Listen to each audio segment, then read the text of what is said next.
What's going on, everyone? Welcome back to the Cleveland Pulse YouTube channel. I'm your host, Justin Harold, and with me, as always, my co-host, Jeff Santa. Today, we are bringing you guys some Browns talk, not specifically any news, just a little bit of a roundup, kind of a, little recap of what we've missed since we've had a little hiatus for right now, but gonna get back into it. OTAs are underway, mandatory mini camp underway very soon. And yeah, we got a lot to catch up on. Not really, but just it's been a while. So Jeff and I are probably gonna sit here and just talk a little bit of Browns for a bit.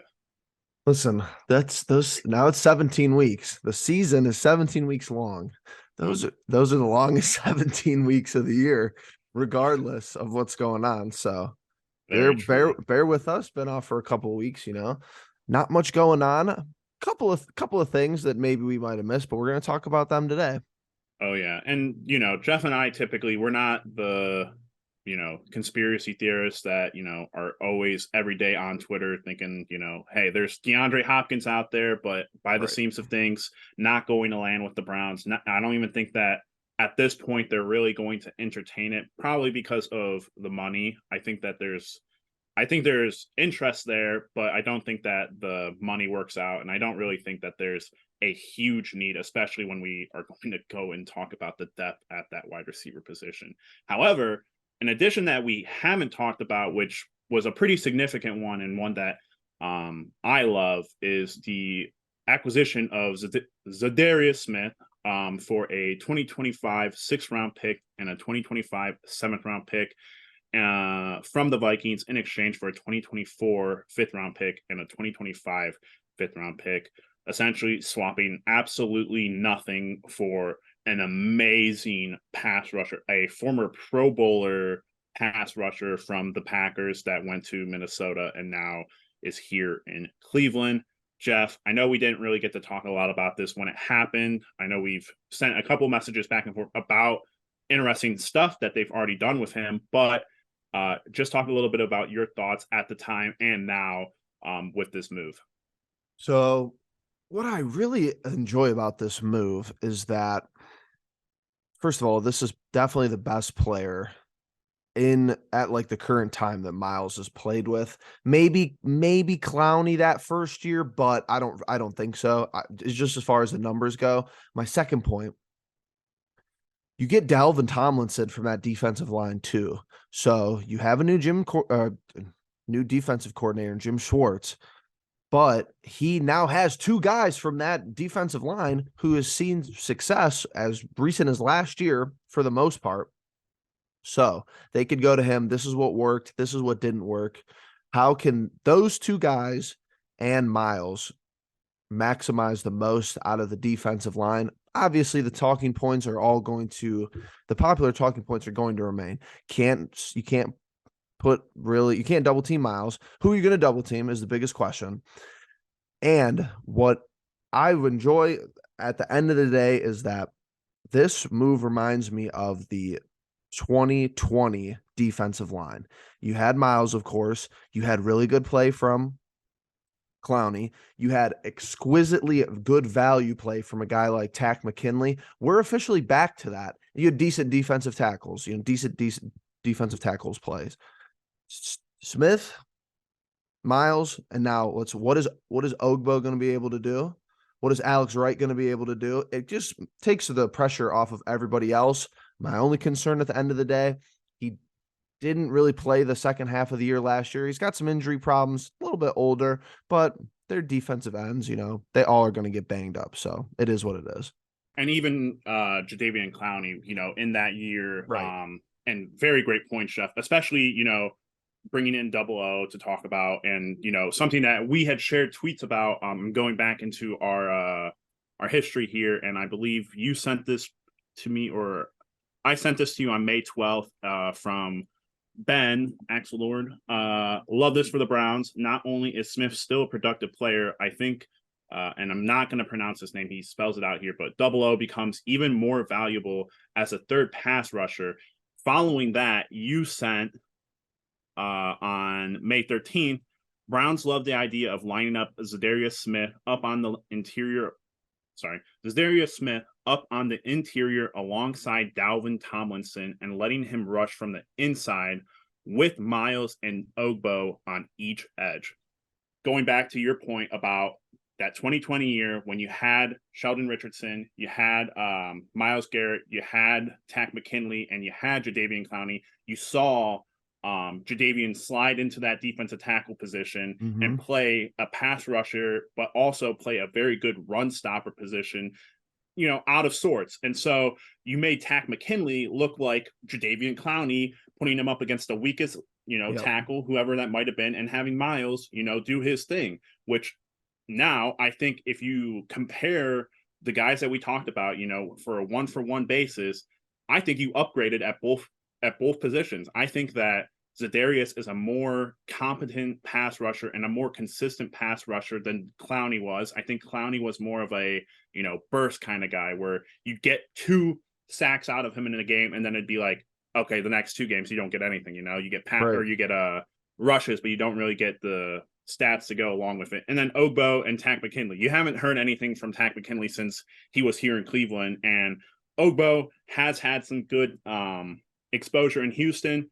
Now he comes here, he gets to play that really unique and really, helpful role of being the third pass rusher, but also being competent enough that you can put him on the edge, get a good pass rush out of him, and put Za'Darius in that position at interior and really wreak havoc. And that D-line now, like Jeff said, is very similar to that 2020 playoff team where I think the talent is overloaded now. I think we're set there, and for the majority of the defense, which we can get into this now, is set, except for the one position group I haven't heard anything about this entire time, even through OTAs, the linebacking room. I think if we sign another D tackle, I would be okay with it. Like if we signed one more established D tackle, that would be fine. I agree with you about the linebackers, but back to the edge group, just keep the defensive shell scheme consistent. Think about it last year. Let's say Clowney's not playing or whatever. Even when he was playing, it was like this. If Myles Garrett is off the field for a play, that changed the time that the quarterback had in the pocket from it doubled it. Let's just throw out random numbers. Let's say if Myles is on the field, the quarterback has 4 seconds to throw the ball. Let's just say that's good. I don't know the numbers off the top of my head. Let's just say that's really good. When Myles is off the field, that number is raised way up. That's not going to be a thing this year, because let's say we don't even use Za'Darius Smith a whole bunch of snaps. Let's say that we use Ogbo in the first half or the first 3 quarters. Maybe you're rotating Alex Wright in. Maybe you put Za'Darius Smith in on big plays. And then it's not like a fresh Za'Darius Smith, but you let Za'Darius play all the huge snaps in the 4th quarter so we don't overplay him. He's a little bit older. I think that after about week 7 or 8 of last season, he didn't have many sacks. He had all of his sacks concentrated in the first half of the year. He had an injury.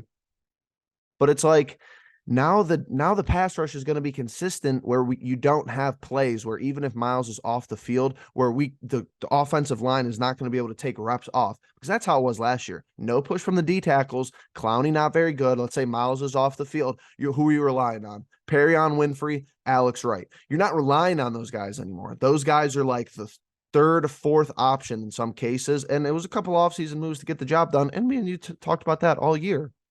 Yeah, absolutely. And, when it comes to the D-line, I love talking about D-line because, me too. But I think it's the most fun position to watch. That's not obviously a flashy wide receiver or whatever, but Myles Garrett's, must see TV.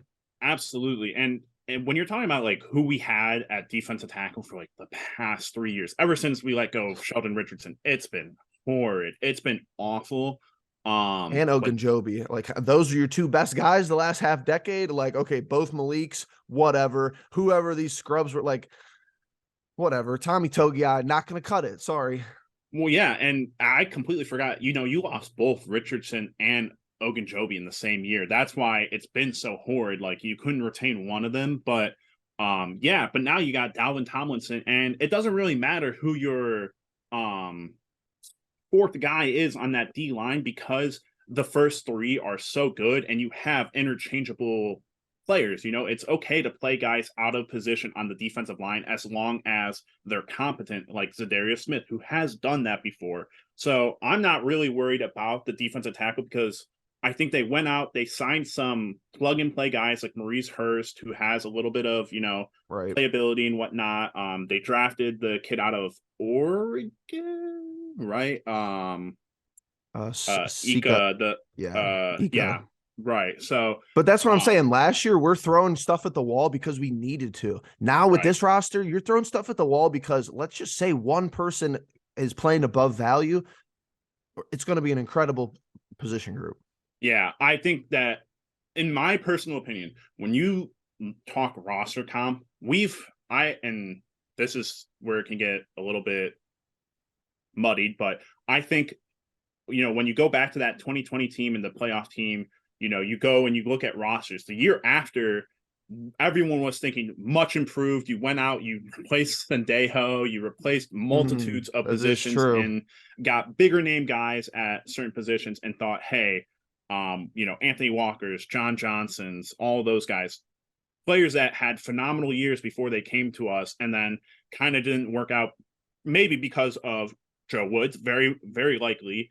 And just they didn't play well. And now we've gone and kind of re-upped and kind of did what we did the year after what we did in the playoffs and went and got some big name guys. However, I think now you've got Jim Schwartz at the helm with a lot of talent. And, obviously you can go back and talk about what he's done in his past, but I like the continuity outside of the linebacking room. I mean, there is continuity in the linebacking room, but it's injury prone. It's not good continuity.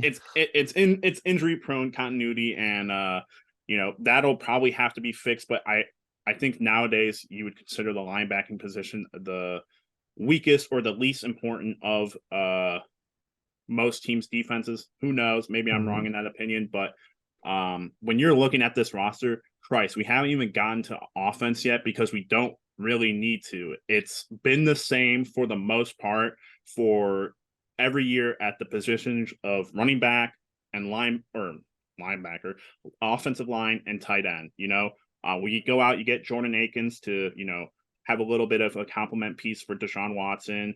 And then you just have guys who kind of filled in outside of Elijah Moore, Elijah Moore is the only new player outside of Watson having a full season, that is going to be new to this team. And quite frankly, I told someone the other day when I was talking about this offense, I'm probably going to shoot myself in the foot for saying this, but I expect like 3 touchdown games almost every game, except for when you're playing like a top 5, top 10 team, but this offense is so high powered. It's just crazy. I think Watson should have like 45 touchdowns or more.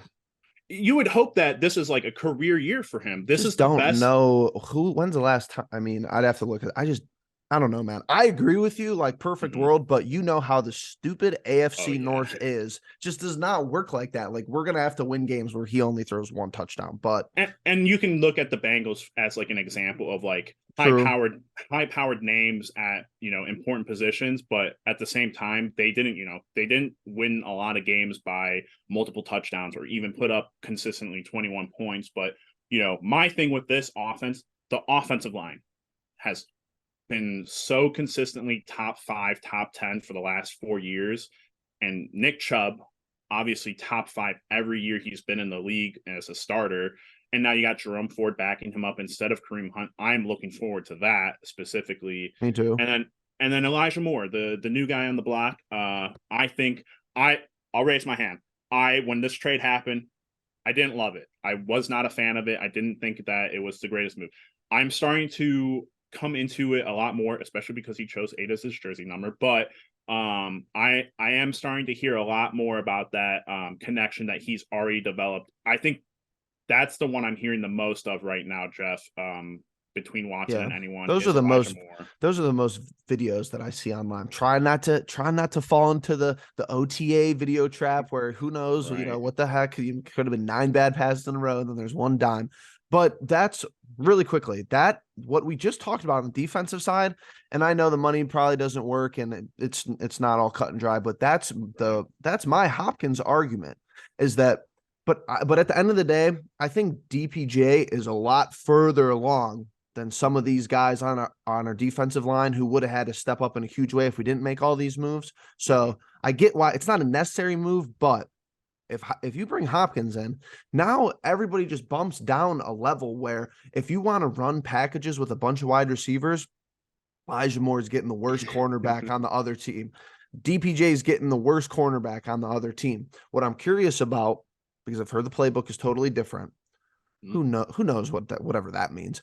Right. I'm already interested. I think my biggest OTA somewhat headline is that there have been sightings of multiple packages with Elijah Moore starting in the backfield. That's really interesting to me because how much is, I think the question you have to ask yourself in this offense at the end of the day is what percentage of the time do you want Watson to improvise?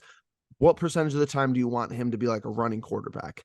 I think Stefanski, he's never really had a running court. Like he's never had a guy with this mobility kind of for the most part. So is Stefanski going to be like, all right, sit in the pocket for me and just take hits? Or that's what I'm curious about. How are they going to use the backfield? Ford, I agree with you. I'm a little bit excited for Ford. But yeah, I mean, Joe Burrow had 35 touchdowns last year. I think that's a very attainable goal. If you could push it to 40, that's a really good year for a Browns quarterback. That's a thing. I don't think a Browns quarterback has done that ever since we've come back. So that would be phenomenal. But Jeff, the point about Elijah Moore lining up in the backfield, does it give you a little bit of a Deebo Samuel's vibe? Yes, but I don't think he's as big as Deebo Samuel. That was my thinking. But if Jerome Ford, this is what I'm saying though. I'm getting ready to pull my hair out. I get it. If it's fine, it's fine. But if Ford is this pass catching running back, Elijah Moore's wide receiver, line him up wide, spread the defense out, and put Ford back there. But I'm interested to see what happens. I wonder if you'll see some pistol action this season. I'd love some pistol action, but that's just me. But Jeff, let me really quickly give you just you're talking packages. Here's a package that always drives me nuts when I used to see it with Baker Mayfield being the solo quarterback in the backfield, 5 wide. Now listen to this. Let's say we go 5 wide. I kind of love 5 wide though sometimes. Well, I would love 5 wide right now with this current team because let's just say it's all wide receivers right now. You're 5 wide receivers on the field. But Jerome Ford out there. Elijah Moore, Donovan Peoples-Jones. Then you go into your backups and you can have the choice of Cedric Tillman, who I've heard a lot of good things. He's having a good camp and everything. Forgot about Cedric Tillman. Heard really good things about Marquise Goodwin and his speed so far. That's 5 guys right there where you've got your height with Tillman, you got your speed with Goodwin, and then you have your 3 starters out there. That's good route running. That's nuts. Hey, at the end of the game, if you're throwing a Hail Mary, that's a good damn group to have. That's a good point. That's a good point. But man, David Bell's still there, Schwartz a goner, Jakeem Grant, and then there's just guys. Oh my God, this wide receiving group is it's horrendous and also amazing at the same time. But Lord, it's just confusing because I mean, you're not banking on. You're expecting DPJ to have similar numbers. I think that's reasonable. As number 3, though, similar-ish. That's what I'm saying, though. What's the playbook? Are you passing 33 times a game, or are you passing 25 times a game? That's what the whole offense is predicated on. Right, Jeff. I gotta believe that he's that. With what you said earlier, that you heard rumblings of the playbook changing. They went out and just did everything possible to get Deshaun as many passing threats as possible. Again, just the starting lineup in itself: Nick Chubb, Amari Cooper, Elijah Moore, Donovan Peoples-Jones, David Njoku. Great group of guys. Then you go to their backups: Jerome Ford, Cedric Tillman, Marquise Goodwin, David Bell, Jordan Akins. That's a secondary group that you could, not argue that some of them would be starters, but, 3rd stringer, 2nd stringer guys that are Akins is quality. Pretty good. Akins is a Watson guy. And that's immediately something that you're just like, hey, that you can very clearly see that they're going out there and trying to get guys that will work with Watson and his play style and, just letting the ball rip. That's the one thing that I just feel like, we haven't, like you said, with 35 touchdowns to 40 touchdowns from a quarterback. If we got 4,000 yards, 35 touchdowns, I'm losing my mind. I'm going back. I'm saying, hey, that trade's fully worth it. We're here. Watson's here. He's the Watson of old. And, we're competitive, There's Mhm. something that we haven't been able to really be since that 2020 COVID season. And because of, the most important position being a little bit lacking or just not good enough. To me, and I just like looking at the dates of the schedule. To me, you build leads with Watson, let Chubb /Ford Watson with his legs at some point close the game.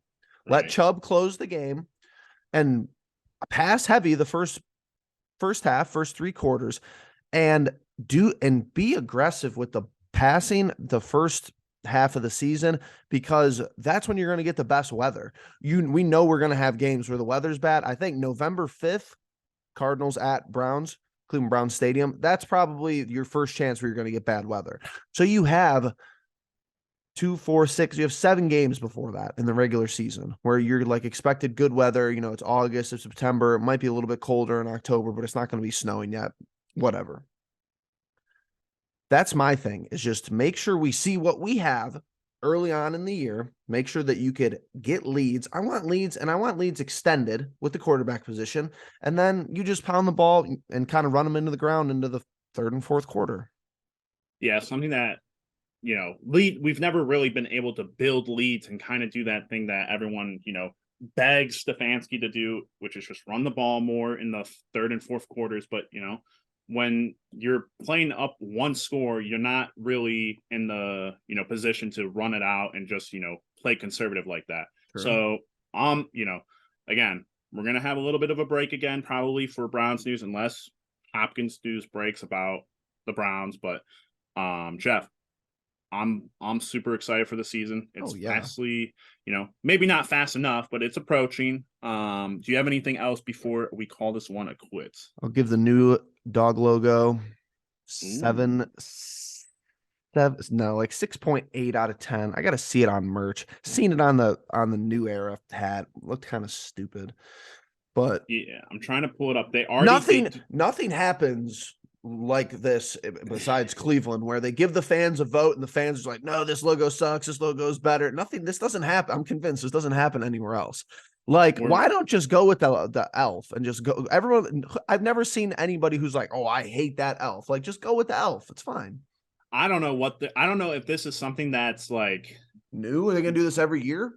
yeah, like we did this last year with the elf on the field and everything. Is this going to be in the middle of the field, or is this just like for merch, or what's going on? I Is hope this not. is this some dog pound thing? Who knows? Me personally, I like it. I'm a dog person.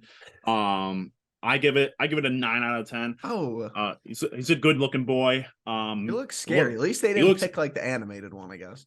yeah, he's got scary looking eyes. I like it. But yeah, I would like a hat of it, maybe see it on a shirt, a little patch shirt. But Sure, sure. outside of that, yeah, we're gonna keep our eyes out, see if there's anything else to really get into. One thing I'm very happy about: no big injuries as of right now. Knocking on wood, that stays true. But yeah, with that all being said, make sure you guys are liking and subscribing. We got a lot of news that's going to be coming up for Browns and Cavs. Hopefully we can get into a little bit of the Guardians here soon. My brother has been hounding me about trying to do some Guardian stuff, which again, a little bit out of my forte. I'm going to try and do a little bit of research. I know that they're back on the upswing now, and they're currently, from his words, in the worst division in baseball. So He's right. a little bit of some Guardian stuff there for you. But like I said, subscribe, comment down below what you guys are thinking through OTAs as of right now, through mini camp, and we will be back with some Browns news soon. So with that being said, we'll catch you in the next one. Peace.